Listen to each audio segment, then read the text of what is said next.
আসসালামু আলাইকুম ওরহমতুল্লাহি অবরকাত। আমার শ্রদ্ধেয় ভাইরা এবং বোনেরা, আজকে আমরা জানবো সূরা আল বাকারা ২ নম্বর সূরার ১৫৬ নম্বর আয়াত সম্পর্কে।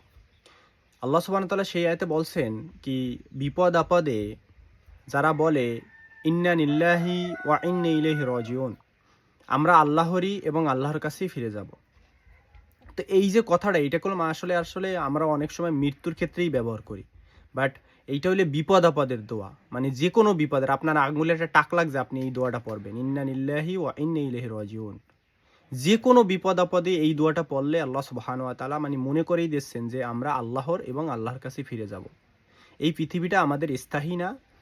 আর এই যে আসলে যে এই যে দোয়াটা, এটা একটা দোয়া, ঠিক আছে? তো এই যে দোয়াটা, এই দোয়াটা মৃত্যুর জন্য না, বেশিরভাগ ক্ষেত্রেই আমরা মৃত্যুর ক্ষেত্রে ব্যবহার করি। একজন মারা গেছে, এইটাই বলে কলু ইন্না লিল্লাহি ওয়া ইন্না ইলাইহি রাজিউন।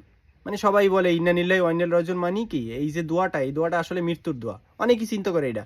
আমি ওইদিন আমি পড়ছি, পড়ার পর মানে আমি এটা টাক লাগছে বা এইরকমের যে আমি পড়ছি, যে কোনো বিপদ আপদে আমার পড়ার একটা অভ্যাস আছে, চেষ্টা করি পড়ার। তো সেই সময় পড়ছি, এক হিন্দু ব্যক্তি কয় কেডা মারা গেছে। আমি কই এটা তো মারার দোয়া না, এটা তো বিপদ আপদের দোয়া। ওই যে মৃত্যু গ্রহণ করে, এটাও একটা বিপদ।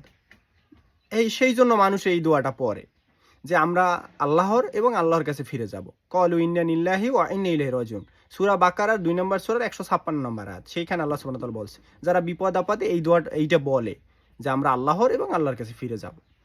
তো এই যে জিনিসটাগুলো না, আমাদের কলম অনেক ক্ষেত্রে আমরা অনেক কিছু না জানার কারণে আমাদের কোনো সমস্যা হয়। আমরা কলম এই দোয়াটা প্রায় কোন সময় পড়ি? পড়ি খালি মৃত্যু ব্যক্তির সময়, যে সময় মারা যায় মানুষ, ওই সময় এই দোয়াটা পড়ি। আসলে এই দোয়াটা সবসময়, একটা টাক লাগছে ওই সময় আপনি পড়তে পারেন। আপনি একটা বিপদে আছেন, ওইটা পড়তে পারেন। আল্লাহ সুবহানাহু ওয়া তাআলা আপনার ওই বিপদটা উতরাই দেবে। বিপদটা দূর করে দেবে। আপনারা বুঝাইতে আছে যে এই পৃথিবীটা আপনার জন্য স্থায়ী না। এই পৃথিবীতে যা কিছু হয় খালি আপনার মনে রাখতে হবে যে আপনি আল্লাহর জন্য, এবং এই পৃথিবী ছেড়ে আপনাকে আল্লাহর কাছে ফিরে যাইতে হবে। এই জিনিসটা আল্লাহ মনে করাই দিতেছে যে তোমার কোনো চিন্তা নাই। তুমি যাই হোক না, যতই বিপদ আসুক আপদ আসুক, তুমি এটা চিন্তা করবা যে এই পৃথিবী তোমার জন্য না, তোমার জন্য আখেরাত বানানো হয়েছে, তোমার জন্য জান্নাত জাহান্নাম বানানো হয়েছে। তুমি যদি আমার কথা মতো চলো, আল্লাহ সুবহানাহু ওয়া তাআলার কথা মতো চলো, জান্নাতে যাইতে পারবা। নবী রাসূলের কথা অনুযায়ী চললে জান্নাতে যাইতে পারবা। তো এই পৃথিবীটা আমাদের জন্য না।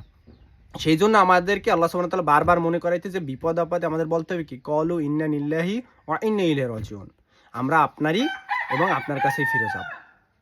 আই হোপ আপনারা বুঝতে পারছেন। ওয়া আখিরি দাওয়ানা ওয়াল হামদুলিল্লাহি রাব্বিল আলামিন।